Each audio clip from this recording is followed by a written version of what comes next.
Hey. All right, guys, let's get Facebook groups up in here before it's officially time to start the show. It is 6:03 Mountain Time, so a little late, but we're within the air bar of the show starting. Welcome in, guys. Saturday night, 6:03, like I said. It is February 19th. Offseason is officially here, and we're taking some quarterback rankings here today from NFL's network's own, NFL.com's own Greg Rosenthal. Welcome in, Mile High Insiders. Luke, how you doing? I'm excited to be here, man. Excited to talk some ball with you.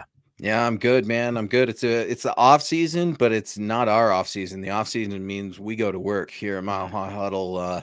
Most of us here just on staff just happen to be NFL draft junkies. So I know you're deep into your studies. I'm deep into mine. Scott's went to the Senior Bowl, obviously. I was in Vegas, so I'm repping some Shrine gear right now. But no, man, I'm pumped, dude. Pumped out 5 articles in a couple days. I know you're working on your scouting. I see you all over all week. 3 different shows now is where you can find Nick Kendell at Nick Kendell MHH.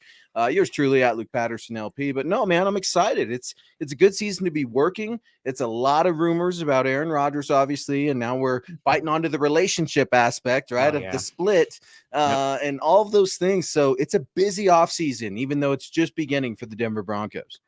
Yeah, hope springs eternal. The Broncos have 5 top 100 picks. The Broncos have some of the highest amount of cap space in the league this year. They also have a lot of cap space that can be created with some extensions, moving on from some guys as well. So yeah, it can be a very busy and volatile offseason in that regard. And also, Luke, I want to hype you up here real quick. I saw you share it on Facebook yesterday, an article from a year ago where you were hyping up Patrick Surtain and his fit with the Denver Broncos pre-free agency.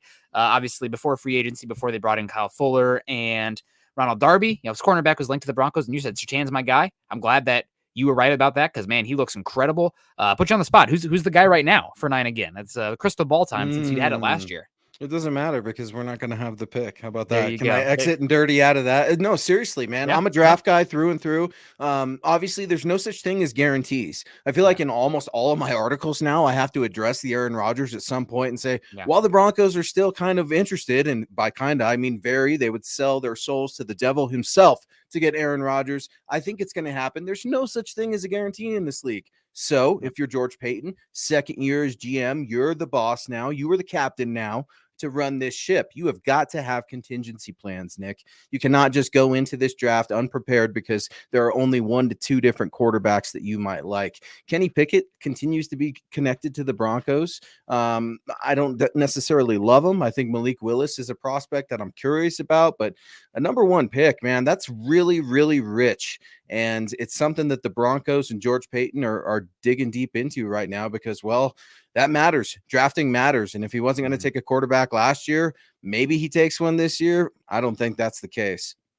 Yeah, I mean, everybody's been linking the Broncos to veteran quarterbacks this offseason, whether it be Aaron Rodgers, whether it be Russell Wilson, maybe even Kirk Cousins or a Jimmy Garoppolo, which obviously different vein of those previous 2 quarterbacks listed.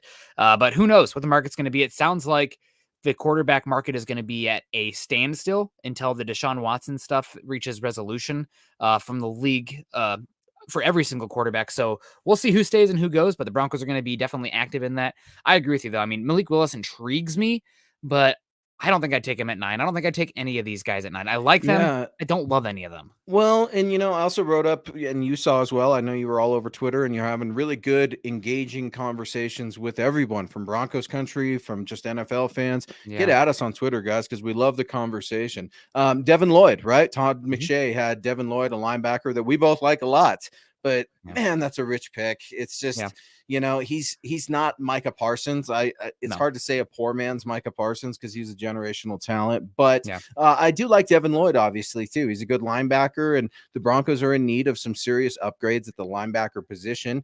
Free agency kicks off here in just under a month. The Broncos have some decisions to make with Alexander Johnson and Josie Jewell, who are both unrestricted free agents.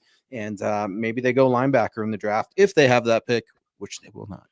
Yeah, and they'll definitely need some help at the front 7 this year. Luke, I don't know if you saw this from ESPN and the Todd. Of course you did. But can you say for us, because since you wrote the article about Devin Lloyd with the Todd McShay draft, ESPN's pass rush win rate. It is an interesting data point, which is if your team reaches the quarterback in the cutoff is 2.5 seconds. A lot of teams use 2.5 seconds as the cutoff for a pass blocking win or a pass rushing win. Where did the Broncos rank last year in pass rush win rate across the league? Would that be average? Right in the middle? Dead last. Is that 32nd right? out of 32 teams last year. Todd McShay referenced it. They were also 31st in PFF's pass rushing grade, and their run defensive grade from PFF was 27th out of 32 in the league, too. So the Broncos front seven, I know Vic Fangio and whatnot, say what you will, but he definitely maximized what he's doing. And we got Scott doing jumping jacks bite now. Michael Ronquillo, big time stars. Bing, bang, boom. What do the kids say now? Bing, bong. Michael coming in. Good evening, Nick and Luke on MHA Pod. Good evening, Broncos Country. And Scott. Scott's a part of Broncos Country now. He's, of course, hello, Scott. And go Broncos. Hello to you, Michael Ronquillo. Great to see you. Hope you're having an excellent Saturday night. And God, show's so much better to have you here and joining us today. So we appreciate you. Mikey, what's up, buddy? A big friend of the show. We really appreciate all of your support. Hope you're doing well. Michael is one of the biggest members of Broncos Country, and he represents Broncos Country out of Arizona, if I'm not mistaken, Michael. I know you're proud to rep your orange and blue, which furthers kind of our mission statement here at Mile High Huddle, right? Broncos Country is not a geographical location. It is a state of being. Please be sure to see milehighhuddle.com. Get all of your up-to-the news, information, news, draft analysis, rumors. We got some links to videos, pods, things of those nature, but Michael is definitely all over it, and we really, really appreciate that. That's coming in with 10,000 stars this week, just generating huge support for all of our shows across all of the platforms and the different personalities and men in these shows. We really appreciate it, Michael. Thank you. Yeah, absolutely. And let's say hello to some people in the chat. It's a good break right there. We can get back into the Devin Lloyd stuff, and at some point we'll get into the quarterbacks because you can't not talk about the quarterback, right? It is the puzzle piece number one. It is the center of the bingo board, right? You want to have that one. Dylan Von Ark's coming in. Dylan, good, always good to see you. Thank you for supporting us. Sup Broncos Country, and also shout out to Dylan for all the work he does behind the scenes for us. Make sure you guys hit that like button on the way in and subscribe if you haven't already. Peter Middleton coming in with some stars as well. Again, thank you so much for your support, guys. And Peter Middleton here. What are the blue chip players? There's no blue chip quarterback. That's for sure. As far as this draft class, I mean, blue chip is very much in the eye of the beholder. I think there are 5 top talents in this class overall, but they're not in the same vein as last year. Last year, I think the first 12 guys, Daniel Jeremiah has said it. Dane Brugler has mentioned it as well, that last year the top 12 guys off the board would have been ranked higher almost on every single team's board in this year's class. So it's a down year at the top. You're still going to be good talent. You're just not going to have like Patrick Surtain coming in at 21 years old and looking like a top 10 pick day one. Micah Parsons coming in and being one of the best pass rushers in football day one. Rashawn Slater, one of the best pass protectors day one. Probably not that caliber, but as far as blue chip for me this season, I have a hard time calling Aiden Hutchinson and Kayvon Thibodeau true blue chippers because there's Will Anderson coming down the tracks next year, and he plays a different sport than those guys. He's that much better of a caliber athlete. Thibodeau is sliding as well. I don't know if you caught Daniel Jeremiah talking about it on his recent show. I tweeted it out yesterday where a lot of teams have Georgia's Trevon Walker rated higher than Kayvon Thibodeau, who's sliding maybe a little bit smaller than you think, maybe a little stiffer, maybe some character like work ethic on the practice field concerns with Thibodeau that are starting to come out as well. So there's something to watch right there, Broncos Country, with the combine coming up here right around the corner, Nick. I mean, those are the types of things that are going to be addressed, and based on either the answer, the not the answer, or the action, that's going to raise or lower the stock. So that's a really interesting. No, I did not hear that. That's interesting. Yeah, and I mean, Trevon Walker, he played such a weird role. We'll have a chance to get into it, but that Georgia defense, man, stacked with talent. That's the type of team, Alabama, Georgia, Broncos team, Southeastern scouts, they're going to have to send 2 people there to get everybody in those practices and those games because there's just too much talent. We got Paul coming in saying, hi, Nick, and hi, Luke. Paul, hope you're doing well. I always appreciate your comments on Twitter as well, and appreciating my all my hiking picks out here. We got Trevor Sandel coming in saying, evening, fellas, evening, Luke. No coffee, Nick. I had plenty of coffee this morning. It is, I'm going to be really lame. I need to hydrate. We're some hydration homies in here. Been chugging some water. We also want to say hello to our, of course, Mile High ladies in here. Ashley Watson saying, sup, fellas, have a great show and go Broncos. Go, Ashley. Thanks for joining us today. Ashley's my girl, man. She's a comedian on the East Coast, a huge Broncos fan. She's got some special things in the works Broncos Awesome. country. Let's just say that. So, yeah, definitely appreciate all the friends of the show, including Ashley, man, and go over to her webpage and check out some of her comedy. Because Nick, I don't know about you, man, but football and comedy are kind of my thing. Kind of, comic books a little here on the side as well. But sometimes you just need a laugh, man. Sometimes that's why I love sports. You can engage, you can enjoy. Sometimes it's frustrating. So all those sorts of things. So make sure that we continue to support each other, just like our guy Peter Middleton, always in the house, helping us out. How are you, Pete? Hope you're doing well. Thanks for joining MHI. Can we just trade that first already? So this 9 pick is really just 21st from last year then. Obviously, Peter referencing the obvious, right? That number 1 pick in a lot of people's projections, including mine, is going to Green Bay. So it's hard for the Broncos fan base to feel the same way like they did last year. There aren't those obvious quarterbacks that are coming out, that generational talent that you mentioned. I think JC Horn, even he with him getting injured, I think he would have impressed some folks. But it's hard to tell right now. I think the combine's definitely going to answer a few questions for us, and pro days too. We should be going to the Wyoming pro day to take a peek at Chad Muma, and then CSU for Trey McBride as well. So stay tuned, Broncos country. Peter, I love that. What do you think, Nick? I mean, it's hard to stay engaged, but George Payton as a scout, he's fully engaged into this draft and what he could potentially do at 9 if Rodgers doesn't work out. Yeah, absolutely. A lot of different options here. To answer Peter's previous question, I have 5 guys that are a tier above everybody else in this class. Kyle Hamilton is a blue chip player in this class. He's a unicorn at the safety position, maybe a devalued position compared to edge rushers, compared to your boundary cornerbacks, compared to your offensive tackles, compared to your quarterbacks, of course. But man, that guy is awesome. I would put his over under at pick number 7. If he falls below that, it's stupid. Both Evan Neal and Ike Mekwonu from North Carolina State and Alabama, those are top blue chip guys in this class. And then Aiden Hutchinson, Kayvon Thibodeau, I would still put them there. We'll have to see what more comes out from Thibodeau. He seems to be really being pushed down. Maybe he didn't be an option for the Broncos at 9, but we'll see how it plays out. We also wanted to say hello to, I had one up here earlier, to Jason O'Neill. Curious what surprises are in store for us with the ex-Bronco quarterback rankings are revealed. Hope all is well. Yeah. Colin coming in here. Colin, shout out to Colin. With these two, I can guess which way it's going to go. I mean, we're just going to read it, and we'll do what we do. Jeff Noyes says, hello, Broncos country.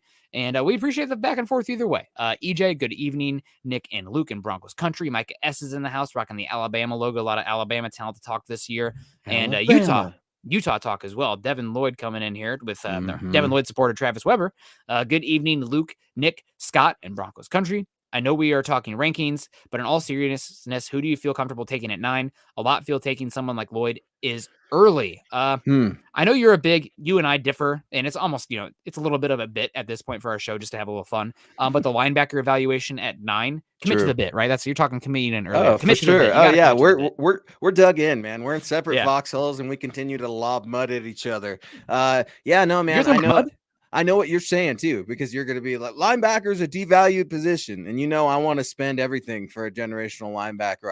I'm having a hard time making Devin Lloyd that generational linebacker for me. Do I like him? Yes. I'm not quite sure I love him. And I think that's what Travis is trying to get at. Another good friend of the show. A former safety that converted to linebacker out of high school. He can play the Mike Will and the Sam. He can rush from the edge, but he still has a lot of raw talent to me, Nick. He needs some coaches that are going to develop him, be patient with him. I do like his sideline to sideline ability. He's somewhat stiff in his upper body when you study his film, but it's really hard to nail down a generational linebacker for me right now. I just think people are going to be looking for the next Logan Wilson. That could be Chad Muma in the second round of the draft.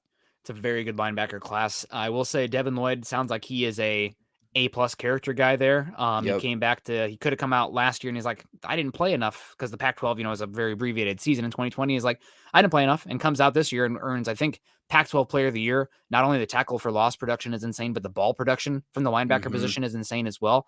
I absolutely love watching him. The Utah versus Oregon 2 times this year, Devin Lloyd all over the field. So I know that I'm saying 9.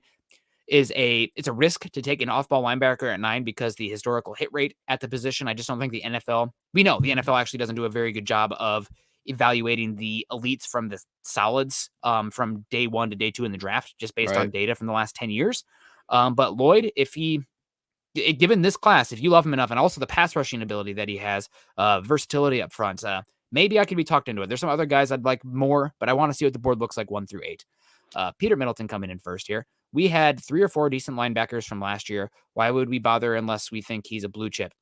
It's a good question. Yeah, go ahead, Luke. It's a good question. And the reason, Peter, is because you're not sure.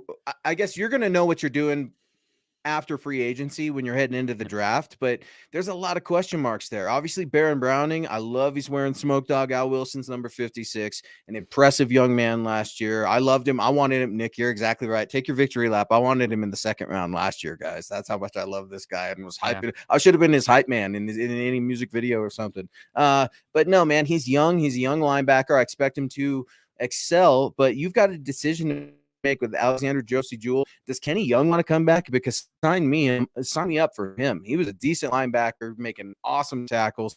I think you could get him at an affordable deal, but the linebacker position is thin. It's been historically thin the last 3 to 4 years. And now with the free agency period officially hitting that linebacker room with Josie Jewell and Alexander Johnson, you've got to prepare for the worst. And that could include drafting a linebacker early 1 through 3.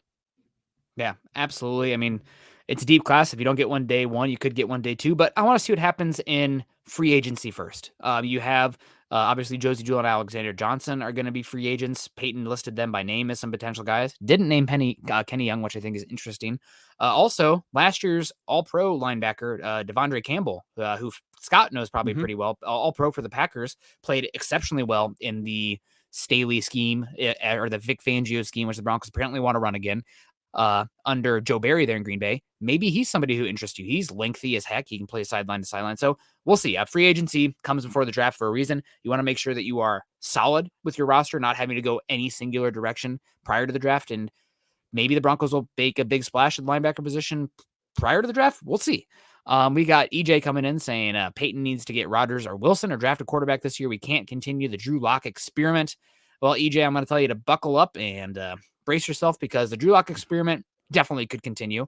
And I don't think that's... Is it an experiment if you already know what it is? I mean, like at this point, like, and I wrote about it in my article too, that you could find on milehighhuddle.com with these quarterback rankings that we will promise we're going to get to in the next 5 to 10 minutes. But we want to open up the chat to you guys, Broncos country, because this show is about you and about the Broncos. So here we go. Drew Lock, man, he needs to help himself a little bit here. And anytime there's a new coach and a new quarterback and their name isn't Tom Brady for a 1-year connection, there's always kind of a lame duck year. Drew Lock has only had lame duck years through some fault of his own, through other faults of circumstance. Pat Shurmur. I'm tired of the offensive line being the dig for Drew Lock. We've agreed on this show. It's time for a new start. Drew Lock is still exceedingly cheap. He is going to be 25, 26 years old this year. Mm-hmm. And last year, I know it's a low bar to clear, but last year over the final 3 games, he looked somewhat competent. And we hadn't seen that for a bit, especially in the spot starting duty where he came in and relieved Teddy due to injuries prior to that. And I said going into those games, I'm not asking for much. I just wanted to protect the ball and run the offense. Now, the Broncos did go 0-3.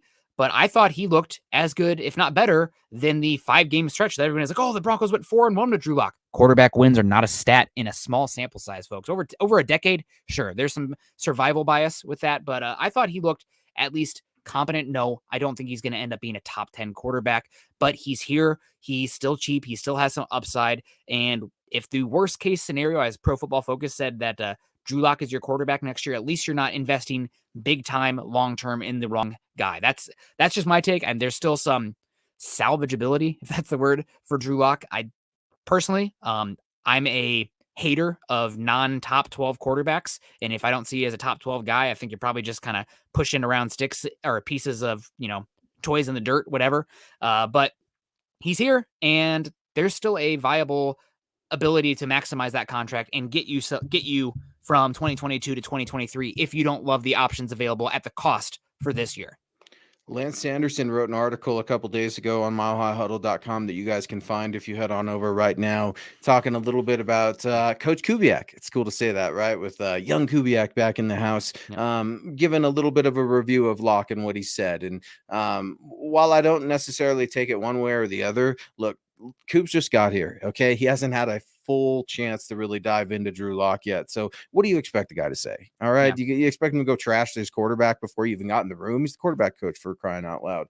I think he referenced something about his arm talent, if memory serves, and that has never been an issue. His athleticism has never been an issue. His ability to make decisions and execute those decisions, that has sometimes been the issue. And I love what Troy Rank said last season about him on the Denver airwaves and in print. He described it basically as like the puppy wag and Drew Lock's tail has been taken out of his game. And it just felt like Drew was playing very loose at times in his career. And then it was all kind of chained up and he was too afraid to make mistakes and ended up making them anyway. And I know stats aren't everything. You know that too, Nick, but it's definitely the conversation we have to continue to have. But if we want to cheer Nick up, Dennis is going to do that for us because we're talking about an Iowa Hawkeye in this one. Is there a right tackle worth taking at 9? How high or low do you see your guy running back for the Iowa Hawkeyes, Tyler Goodson?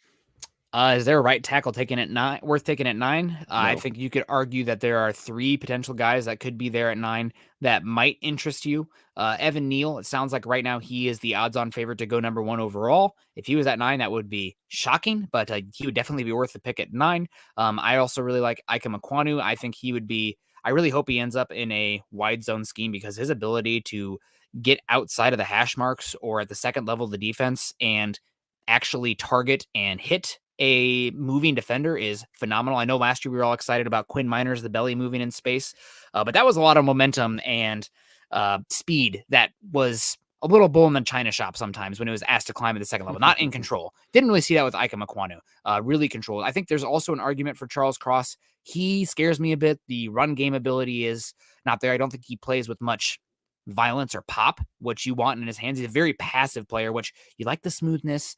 You could have honestly said some of the similar things about Rashawn Slater last year. You know, he's a really good pass protector, maybe not the most dominant run blocker, but he's also playing in that air raid system that Andre Dillard came from. Same coach, same system. Andre Dillard's been a massive bust so far because he can't run block. So he scares me a bit, but he's young, he's improving. I know he's working with Duke Manyweather. So we'll see with Charles Cross. As far as Tyler Goodson, round 6 or 7, probably for me. It can be an explosive back. It drives me nuts that he dances a little bit too much behind the line of scrimmage. You know, sometimes you got to get north and south. That might have been a byproduct of issues on the Iowa offensive line this season. Despite having Tyler Linderbaum, they had some issues at tackle and a rotation at guard because of injuries. So wasn't very good. With Tyler Goodson too, he's so small. And you haven't seen him being split out as a receiving option very often at Iowa. Don't know how well he's going to do at that. We'll have to see how he does at, I think he's at the combine. So we'll have to see with that. The big thing with me, though, with his size and how they used him, he's not a very good pass protector. And that's like, can you or can you not pass protect? You can't. All right, you're probably not for me. So I really like Tyler Goodson. Also, shout out to his mom, Felicia Goodson, who's very nice. I've met her before and on Twitter. But Tyler Goodson, probably a late day 3 guy. I do think he's a good fit for the outside zone stretch scheme specifically. The pass protection, though, leaves me wanting. Oh, leaves you wanting. I'm also curious about Cam Fleming and what he can do in another year. I'm excited to see him at training camp this year because I thought at times he held his own. He was obviously something that I was kind of continually writing about in one of my keys to victory. How do you supplement the help at right tackle? Hell, we've all been writing about it, right? The last 5 years. So the Broncos have got to figure that out. I see my guy Travis in there talking about Sauce Gardner. I like him. But again, do you want to commit at the first round? That's going to be very, very tough. Peter Middleton asking, so which of our own free agents do we re-sign? I think it's going to be a one or the other with Josie Jewell or Alexander Johnson. You're not going to get them both back. And Kenny Young, that's a tough one for me. I want him back. I just don't feel like it's a mutual decision right now. And I'm not sure if Kenny wants to test the waters elsewhere. Yeah, I think Bryce Callahan is going to end up following Ed Donatell to Minnesota. I would really like to bring Bobby Massey back because that gives you competency at the right tackle position. Now, he's not a game-changing ability right tackle, but I thought that we were stable last year when he was in, and really that's probably the best thing you want for the offensive line. You don't need 5 A's, but you need 0 F's out there. Right. And I think with Bobby Massey, you're not putting out an F.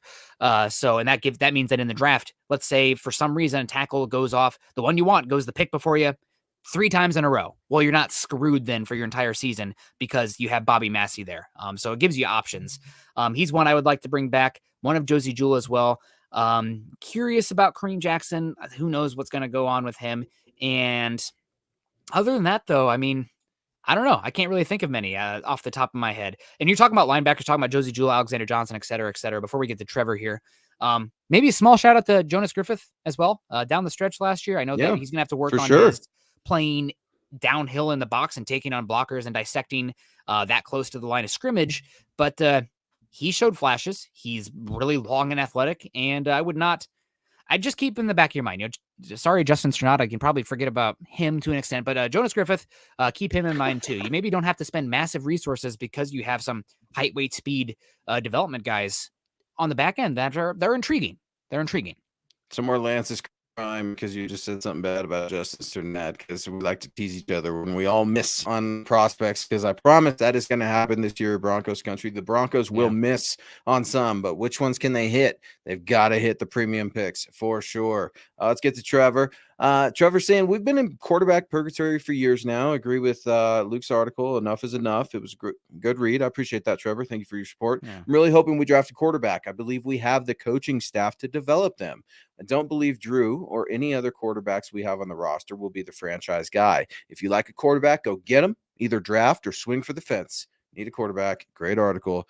Thank you, guys. Appreciate you, Trevor, and thank you very much. And Trevor, obviously referencing the article that we're going to be talking about, Mr. Rosenthal of NFL Network, Greg Rosenthal, released an article. He releases kind of an annual quarterback index. That quarterback index ranks all quarterbacks from the starting season. So depending on injuries, depending on that funny little bug, all kinds of different circumstances, right? You'll have varying different numbers of quarterbacks in different years. This year it was 62 quarterbacks. Drew Lock and Teddy Bridgewater were both ranked. And let's just hop right into it, Nick, with Teddy Bridgewater. I know you've read the article from Mr. Rosenthal. I think Scott has too, but I'm not sure if Broncos country has.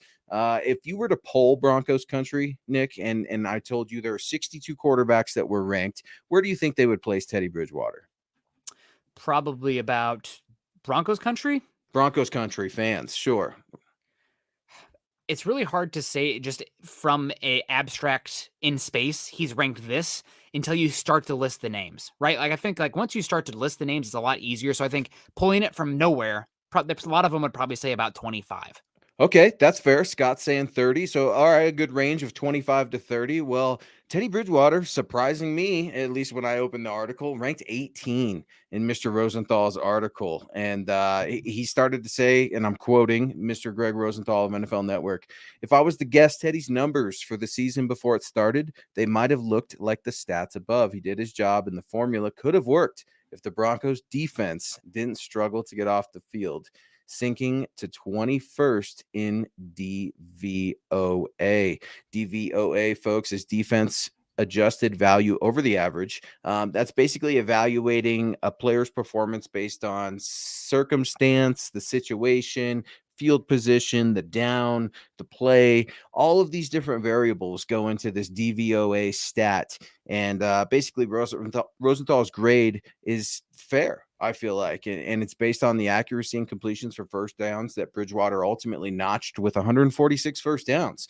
And you can see some of the stats there that Scott has graciously pulled up. But Nick, when you're looking at stats, Teddy Bridgewater is going to be looking at stats because he wants to get paid like a starting quarterback. He's certainly comfortable being a backup, but his bank says we want to get paid like a starting quarterback because that's what we are. Teddy has a little bit of ammo to do that.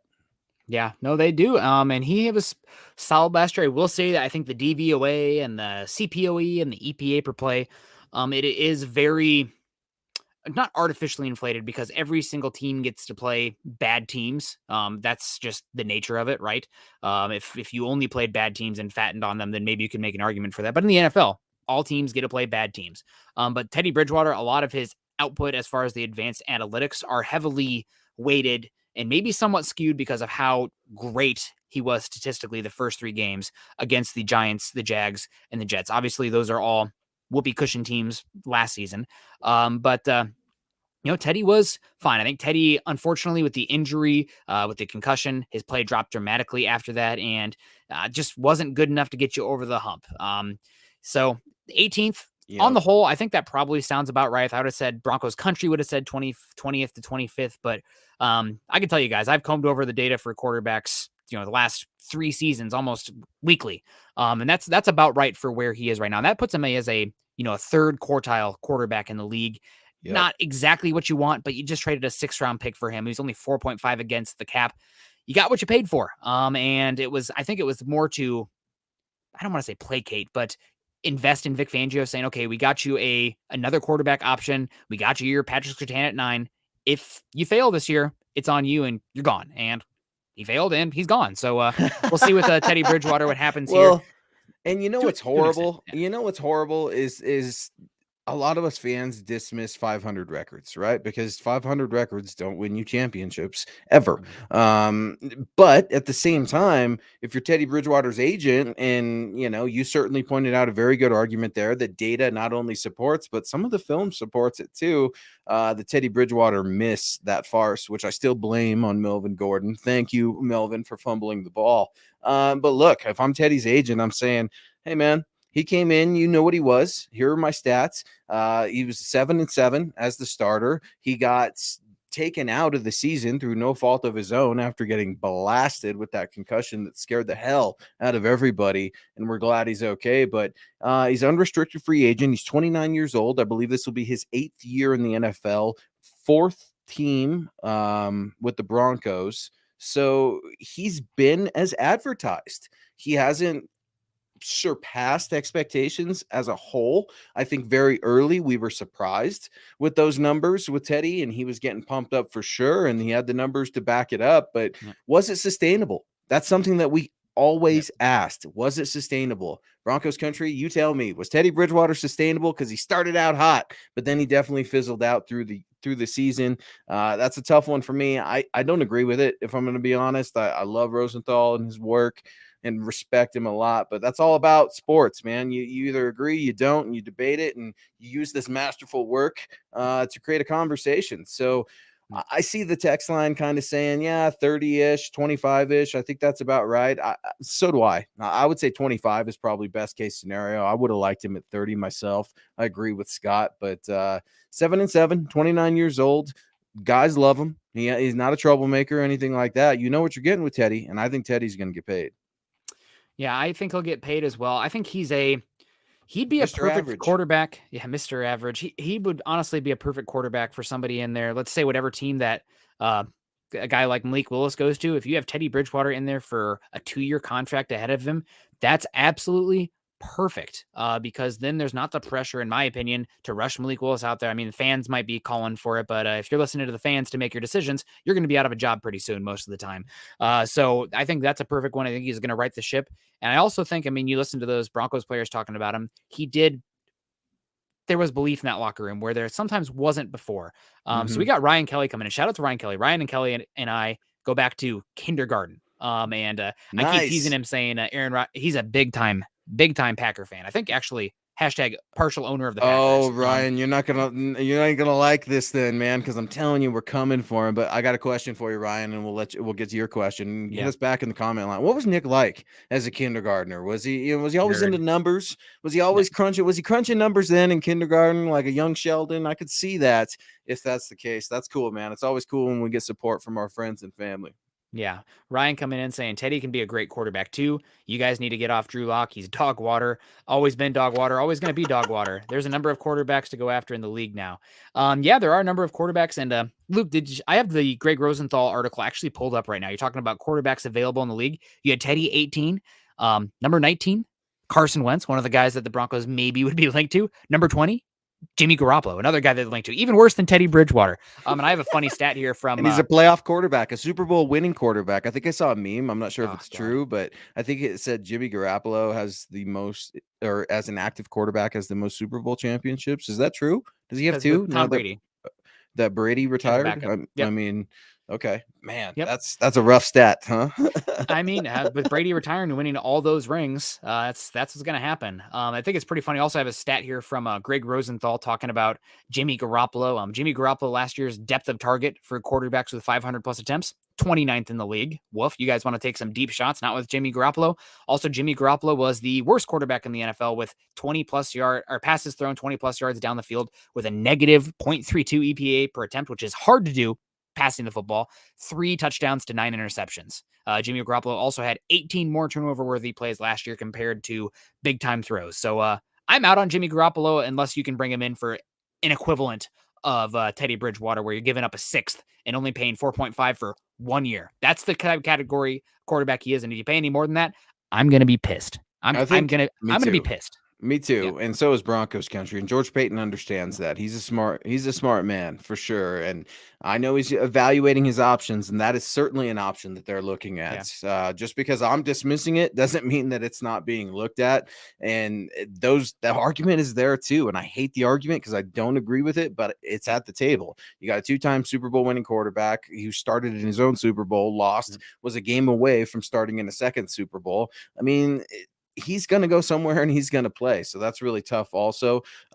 Let's get going to our friend Duped. Dupe just popping in here real quick saying, look, we're better off just sticking with Drew Lock and getting a high draft choice. And that's certainly something that I think we're trying to prepare people for a little bit on this show and at Mile High Huddle.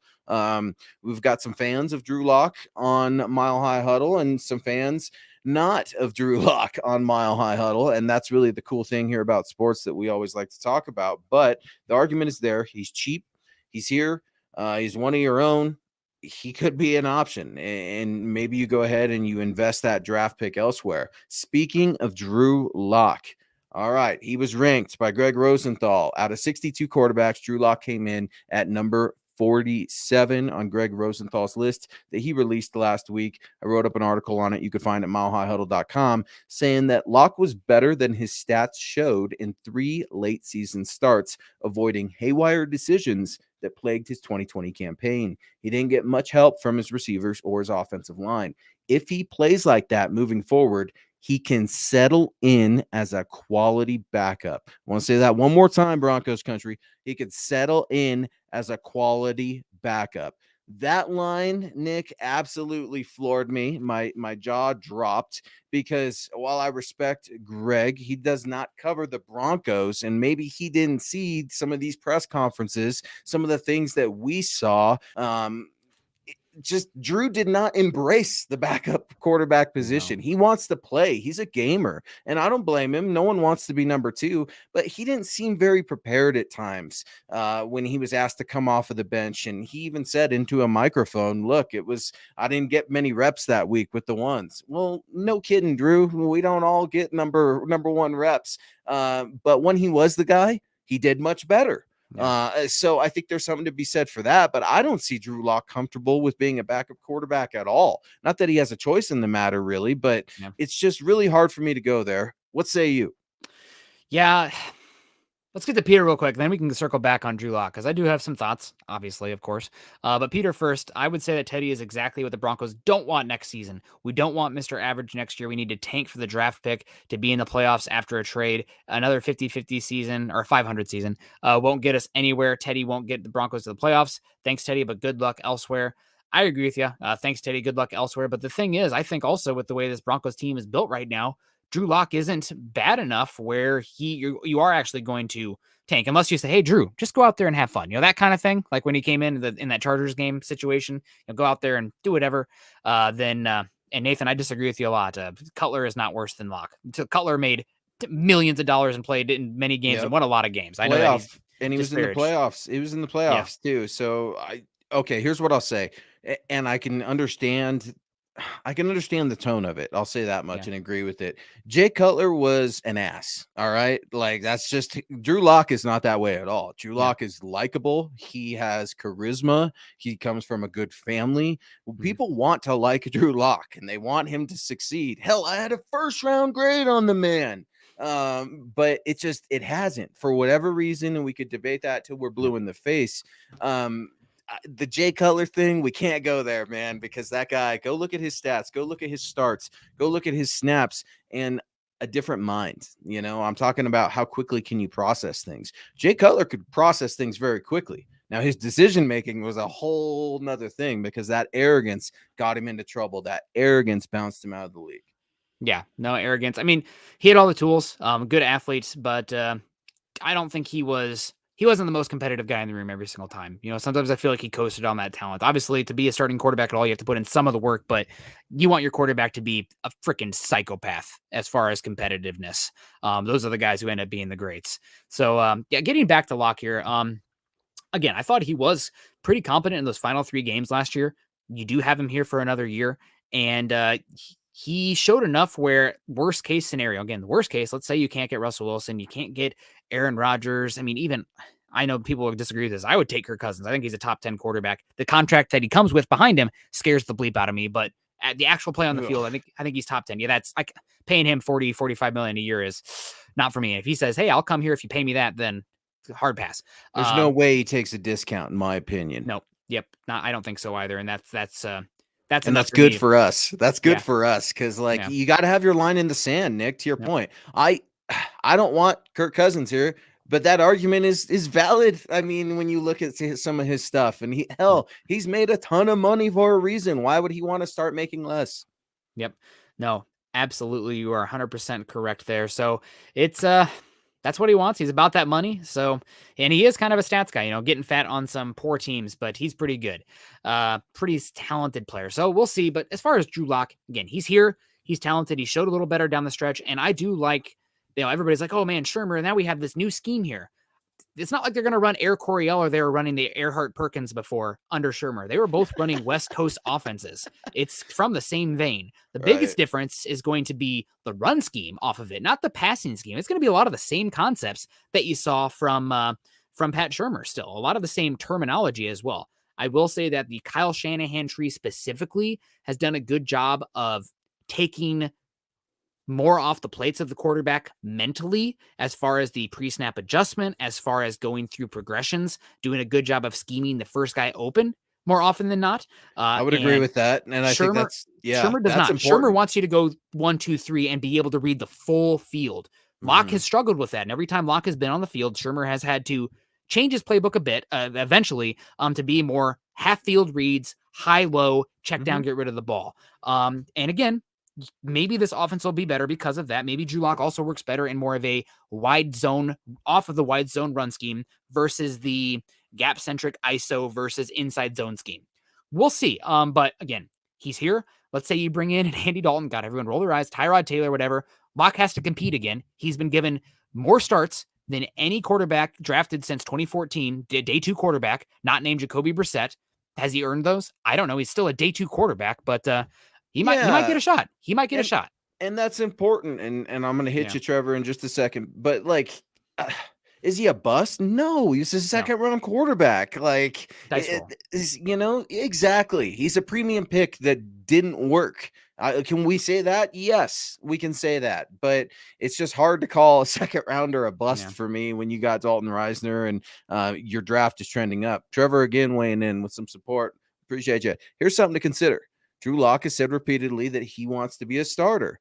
Guys, what are your thoughts on Lock wanting out of Denver if they get another quarterback that is the starting guy and not him? Here's what I'll say, Trevor. Drew is not an ass like Jay Cutler. I don't see Drew making any waves because he doesn't have the power to make any waves. And the last thing he wants to do is look like he has an attitude to any future employers that are out there looking at him, because he does not. He is professional. He is a hard worker. He doesn't want to be a backup. Yeah. And the thing is also that drives me insane. And there was some stuff, I guess now that it's been said, I can quote somebody else as saying it, but Ryan Koenigsberg down at the Senior Bowl as well, talking with some people in the Broncos front office, saying that Drew Lock, after he lost the starting gig, tuned out a bit and disappointed some people in the front office with his behavior and attention to detail after losing the starting gig. And I get it. That's upsetting, but I think if you are going to be one of the greats, and make no mistake about it, you want to be looking for one of the greats at the quarterback position. What would Michael Jordan do if he lost the quarterback competition? Would he sit back and, zone out? No, that dude's No. working 10 times as hard. Tom Brady, 6th-round pick, back up to Drew Henson at Michigan, ends up being the great because he outworked those guys. So that bummed me out. And again, I didn't hear that directly from somebody at the Senior Bowl like Ryan Koenigsberg did, but that's disappointing. And also the thing is, like, I want to be a starter in the league. Drew, you've had, 21 starts through 3 years where, a lot of second-round picks, third-round picks don't even get a single start or like 2 starts. 24 starts. You've had opportunities to show yourself. Is it going to be perfect? No, but that's the NFL, right? No team is going to be perfect around that quarterback. You're going to have to step up and make plays and be better. And to say that he wants to be a starter, would he demand a trade out? We saw that comment there. No matter where he goes, he's going to have to compete next year for the right to earn those starting snaps. It should not be handed to him. He had 2020 handed to him. They went out. They paid Melvin Gordon top 5 money per year. They paid Graham Glasgow top 5 money, interior offensive lineman money per year. They used their first 2 picks on wide receivers. Sick bug year, yes.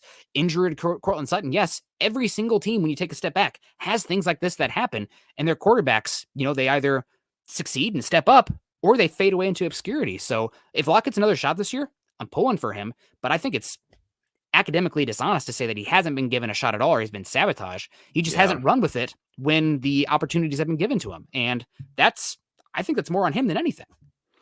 I agree. Yeah, you can only be in charge of the things and the variables that you can control. Yeah. And to your point, and I liked what you said about the work. You've got to love the work. You've got to love the grind. You've got to love the suck, right? Like our armed services and military folks say, you got to love the suck, embrace the suck. I just don't know if I have that feeling. I think Drew likes to compete. I know he's a competitor. I know he has high expectations for himself, but it's just really hard. And it's an old, tired argument of Drew hasn't been given a chance. Yes, he has. And he is still on the roster unless I missed something. And he was released. He's still a Denver Bronco under contract for very cheap. So he still has some tread on the tires, no doubt. But what can he do with the rest of his career? Is he going to resurrect it or is he just going to fizzle out? That's going to be really tough to say. Michael, we really appreciate you weighing in, just saying great show tonight. Go Broncos. Yeah. We appreciate Mike always joining us on the show. It's MHI with Nick, Luke, and Scott. We really appreciate everybody joining in as we start to wrap up the show. But no, Drew Lock came in on Greg Rosenthal's list at number 47.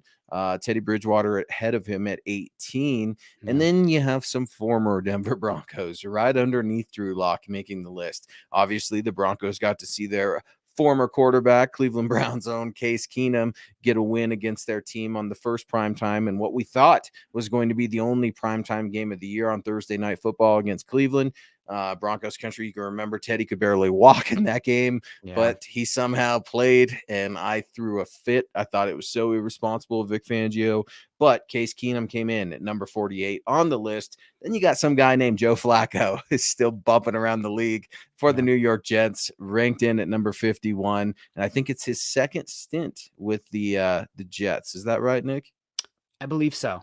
Because he went to Philly for a cup of coffee, and then I think and then Philly traded him out. And then Brandon Allen, right? Cincinnati Bengals. They thought maybe Brandon Allen was going to be coming in the Super Bowl the other day, but he was ranked in at 58 also. So more retrade quarterbacks circulating this list. And wouldn't it be nice if we're not talking about these lists in the bottom third or even mid to third? It'd be nice if you got that unicorn, that 1 through 10, Brady, Wilson, Rodgers. What's going on with Kyler Murray out there? I've got no idea. It's just one of those things that's so interesting because Nick, I don't know. What's your take on the Russell Wilson thing? Because I'm up 1 minute and now I'm kind of down thinking, okay, he's going to stay put. They didn't make any changes with Pete Carroll.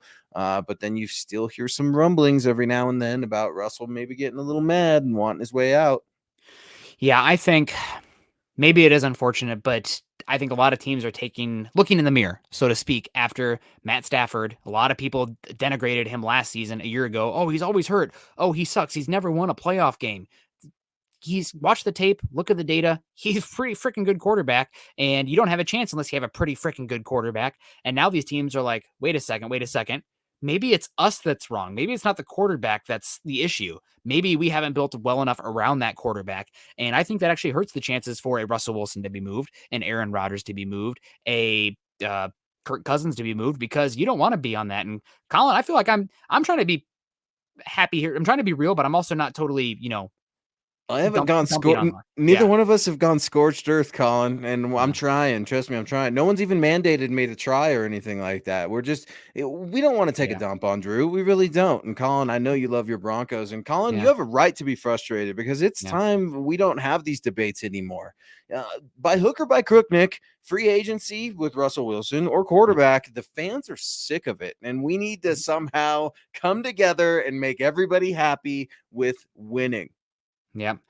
It's going to be rough. And I mean, if we've said it on here, this show for years, your window doesn't even open until you have the quarterback. I think I saw a tweet the other day saying Broncos closer to rebuilding or contending. And it's like, well, I'm $1 billion away from being a billionaire, like, God, if you don't have the quarterback, you're not contending, period. Unless you get really lucky, have a great roster and have maybe Kyle Shanahan there, but eventually that bubble is going to pop when Jimmy Garoppolo throws it right to the defender in the middle of the field multiple times. They're going to catch it eventually because Jimmy G can't help himself. Ryan coming in saying Kyler Murray in Denver would be massive. Kid's electric. I do love Kyler Murray. If he is available, I'm interested. I am curious about this. I might get some eye rolls here, but I really think that the height as far as a purely under center offense, the West Coast offense, the wide zone, I'm not sure how that looks with Kyler Murray. You actually, I think, do have to play a very air raid centric system for him to work. If Nathaniel Hackett says I can do that, I hope he would, then that'd be great. But I do think that the purely under center drop back pass game would be not the best fit for him. And if you trade that much capital for him, you need to go all in on what works for that quarterback. Too short for the pure drop back quarterback for me with Kyler Murray. You love him because he is who he is, which is a dynamic, electrifying. I feel like The Rock.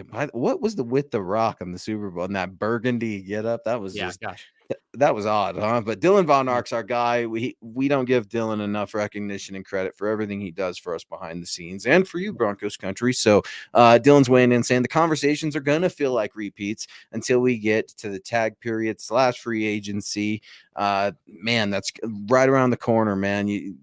What is it? Legal tampering or whatever it's called. That's illegal tampering is going on right now. I'm sure of it.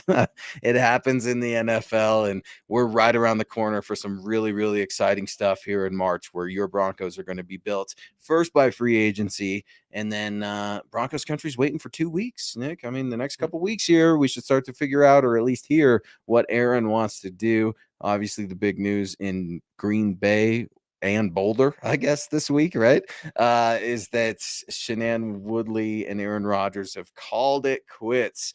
No more engagements, no more relationship.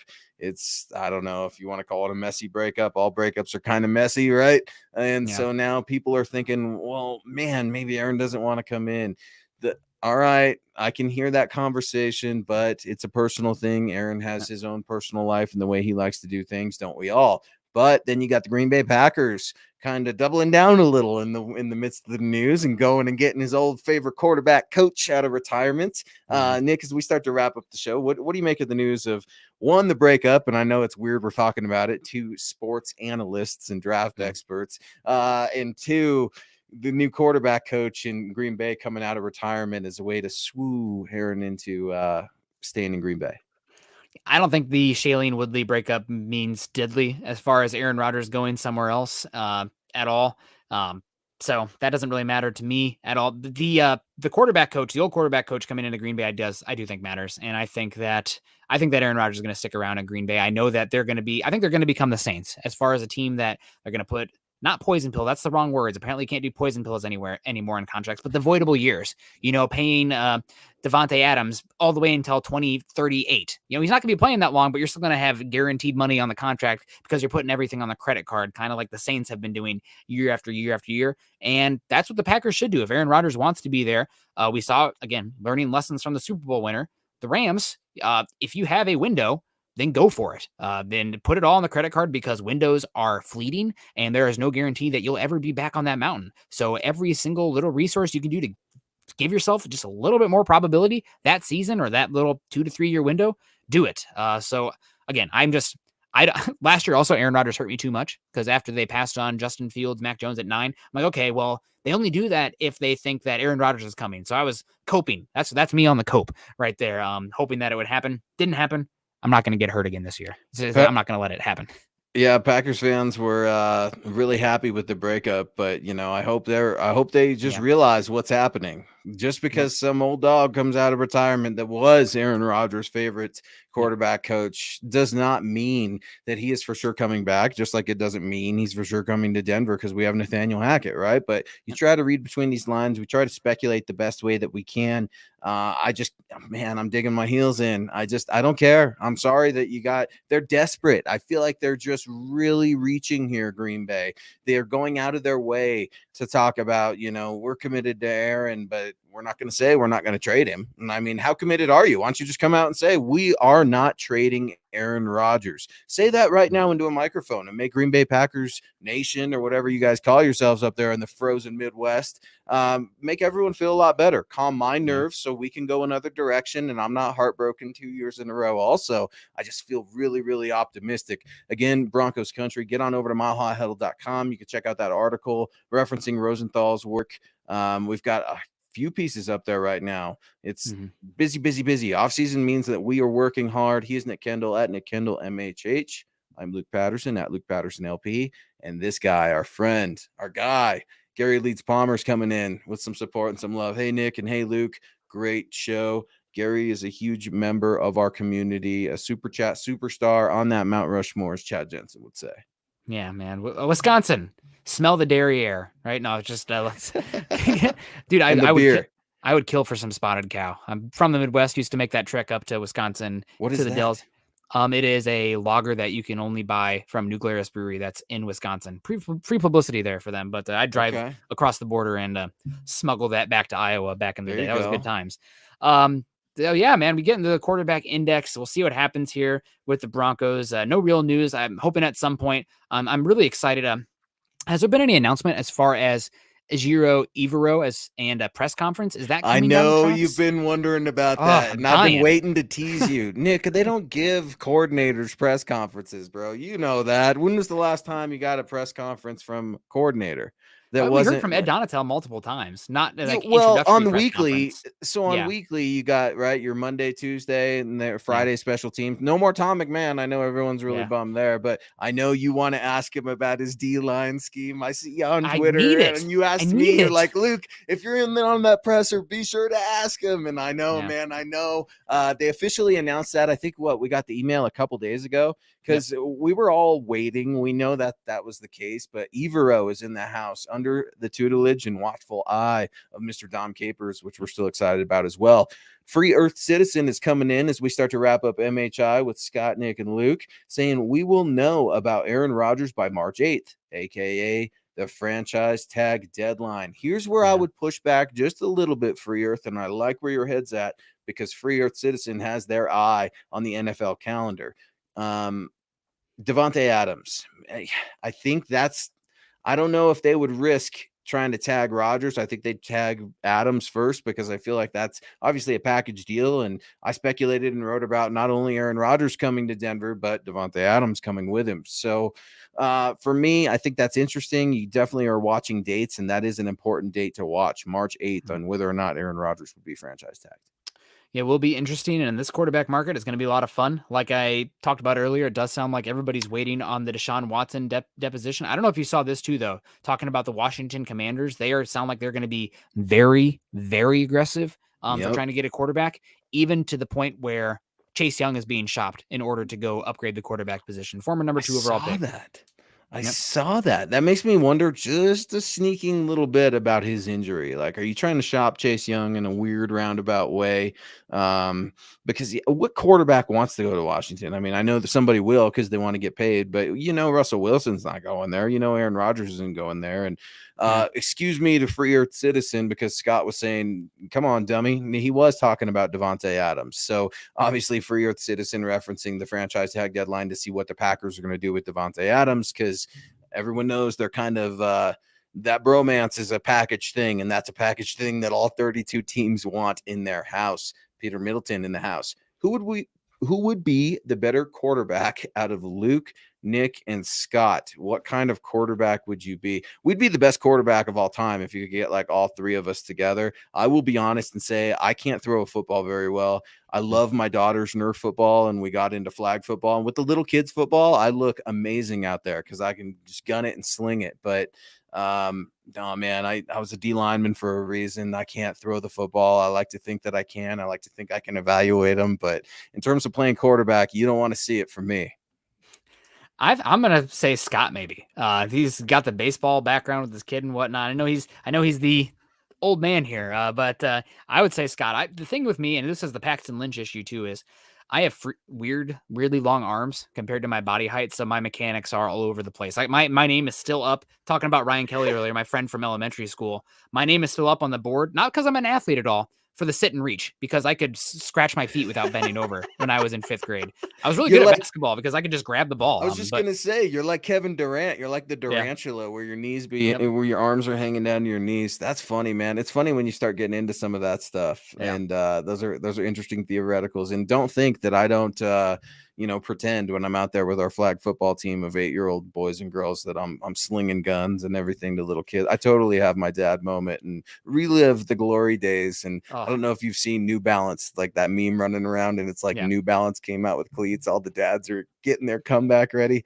That is totally it. Yeah. And speaking of it, man, we're hitting our hour mark. Broncos Country's been rocking with us hard on this episode of MHI, and we really, really appreciate you guys. Be sure to get it, Nick, at Nick Kendell, MHH. Yours truly at Luke Patterson, LP. If you'd like to reach Scott, that's at Scout Kennedy. The Mothership, at Mile High Huddle.